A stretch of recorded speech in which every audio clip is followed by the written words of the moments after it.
Welcome to the 3P's podcast, where we explore how people, property, and profits come together to shape the future of fire and security. I'm Scott Elkins, CEO of Zeus Fire and Security, and your host for today.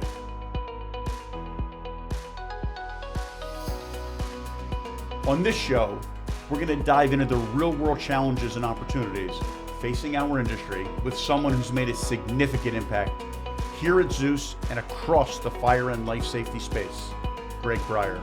Greg is our VP of Design and Compliance and one of the most respected voices in the industry. He brings a rare combination of boots on the ground experience, technical expertise, and strategic insight from decades as a first responder, educator, and corporate leader. Throughout this series, we'll explore new fire system installations, monitoring takeovers, and test and inspection programs, breaking down what commercial property leaders really need to know. If you care about protecting people, safeguarding property, and driving smart, sustainable profits, this conversation is for you. Let's get into it. Greg, welcome back to the set. Welcome back to the Zeus 3P's podcast. We're happy to have you here as we enter the second portion of our three-part series talking about fire alarm systems and really everything having to do with fire. Today we're going to focus heavily on fire alarm monitoring takeovers, a subject that I know is near and dear to your heart. Welcome back. Thanks for having me, Scott. It's great to be back. I appreciate the opportunity to contribute to the conversation. And you're right, I love talking about fire alarm monitoring takeovers. So what is a fire alarm monitoring takeover? Let's start there. That's great. So we talk about it here within the industry as a FAM2, fire alarm monitoring takeover. And really it's where we're able to add value and provide the monitoring service for our clients that have an existing fire alarm system. And what differentiates us from some of the others or the competition is that we have two UL central stations where we're able to monitor our own signals for our customers. So how does that differentiate us? I mean, clearly having our own monitoring centers clearly is a differentiator. Sure. But if I'm a fire installer and I want to have a system monitored somewhere else, why would ours be better? Great question. So there are different types. There's actually three different classifications of types of fire alarm monitoring centers. The ones that we have, or a central station, is one that is proven to be compliant and meet the current UL standards. Not all monitoring centers are the same. So a lot of installers may partner with someone who may not have a central station. And of course, they may partner with someone who is also a central station. However, we know and we appreciate the value that we provide directly from our central station. Got it. So if there's a customer, an end user listening to this podcast and they're considering any fire alarm system with any provider, it's an important question for them to ask, is the system going to be monitored by a fire alarm certified monitoring center? It's a critical question to ask, and it's important that you know who you're partnering with and someone that you can trust, not just who installs it, who's maintaining it, who's inspecting and testing it, and ultimately who's monitoring it, because that's how we can ensure that 911 services are going to be dispatched in your time of need. Yeah, and that's what this is all about, right? Getting the authorities to the site as quickly as possible. Absolutely. Fire doubles in size every 30 to 60 seconds, which is why it's so critical to ensure that you have a partner that understands the time sensitivity. So I don't think people really appreciate that. I mean, you've been on both sides of this business, right? You've been on the authority having jurisdiction side. Yes, sir. And you've also been on our side. Fires doubling in every 30 to 60 seconds is a concept that's probably hard for most people to appreciate, but something I'm sure you've seen. What's that like? I saw something today when someone was talking about doubling your money every day. If I had a penny that doubled every day, how large would it grow, right?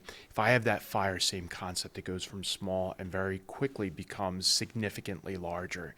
And that's why we have such significant loss in property over a short period of time based on building construction and materials and so forth, which is why it's so absolutely critical to have early identification, notification, so people can evacuate safely. Yeah, so often we talk to customers, talk to end users, and the fire alarm decision often will come down to, hey, what's the least I need to do to meet a code, right? Because I want to just get my building open or my system installed.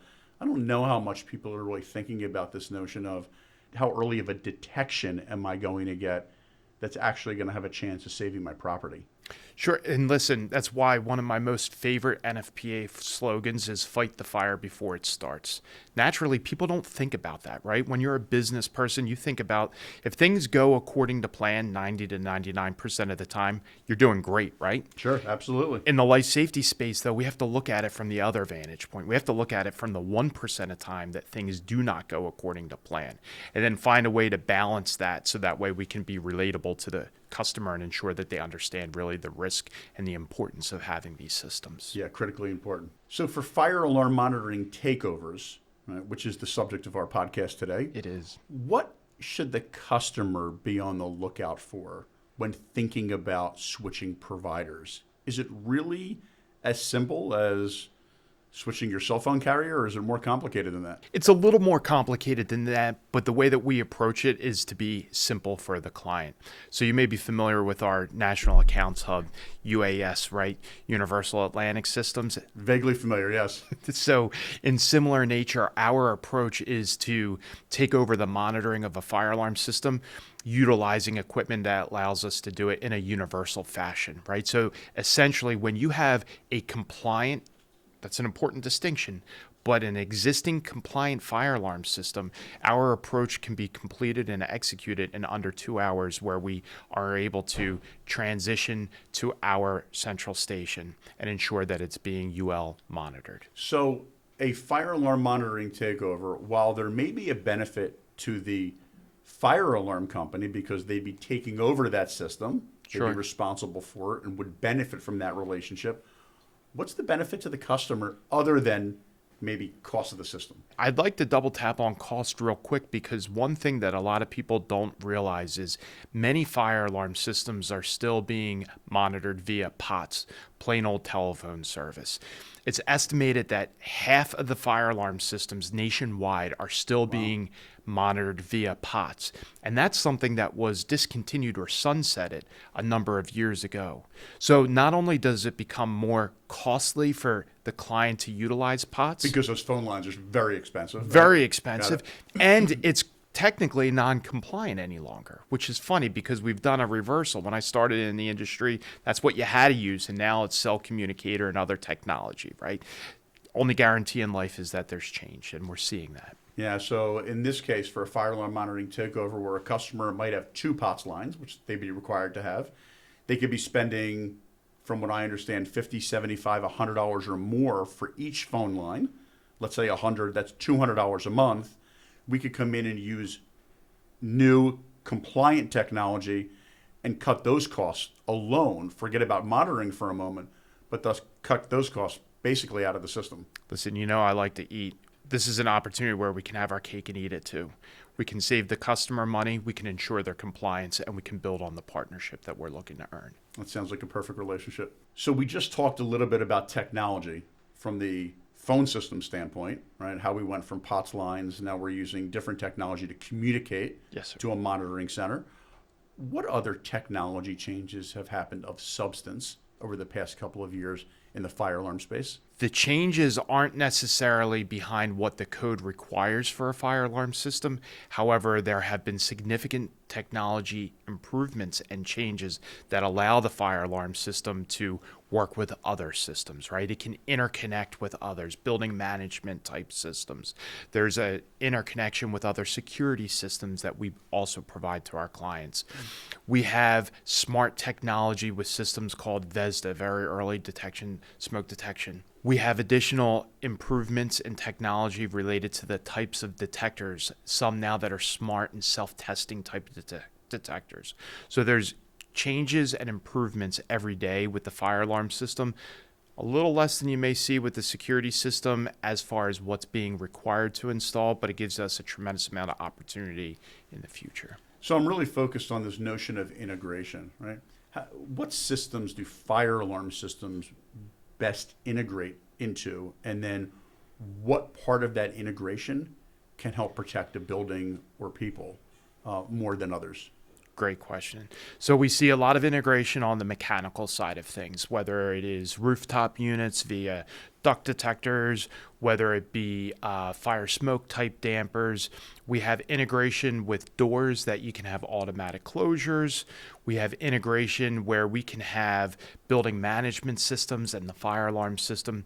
There's something, if you remember in our earlier podcast, we talked about inputs and outputs. Yeah. There are different modules that get installed with a fire alarm system, or that can be. This is really where we talk about some additional value add.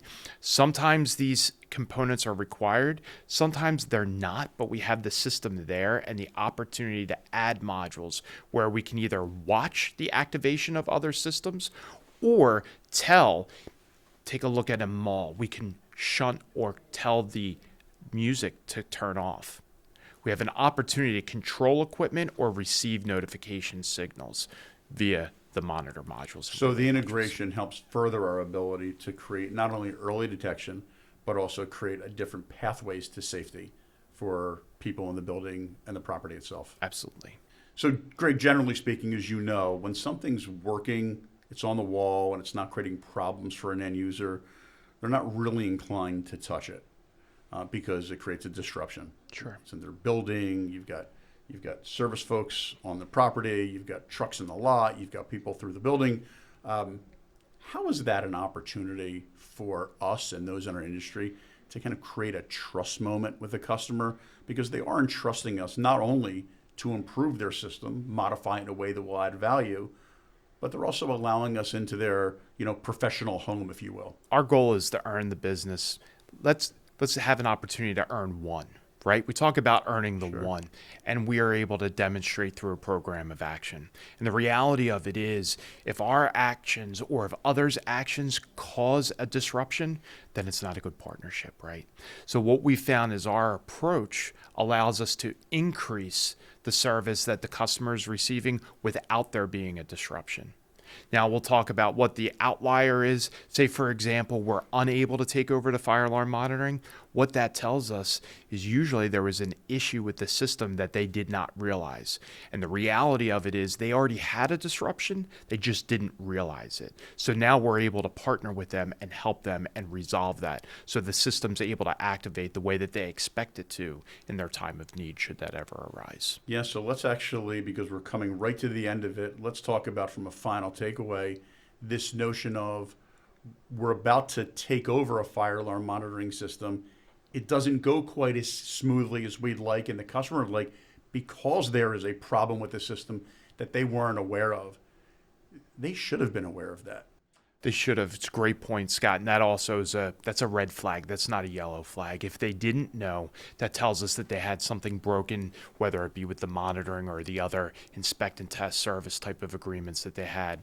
So it gives us a great opportunity to help them, ensuring that the system that they have invested in is able to operate and activate the way that it was designed to do so. So Greg, thrilled to have the opportunity to finish the second of our three-part series, this one, Fire Alarm Monitoring Takeovers, and looking forward to the next one. Until then, it's great seeing you, and we hope everyone has enjoyed this latest podcast in the series. Thanks for tuning in to the 3P's podcast, where we break down what it really takes to protect people, property, and profits. If you found value in today's conversation, be sure to check out the other episodes in this series, where Greg and I dive deeper into fire monitoring takeovers and inspect and test programs. At Zeus, we believe that smart systems start with better conversations. Thanks again for listening, and remember, at Zeus, we're better when we're together.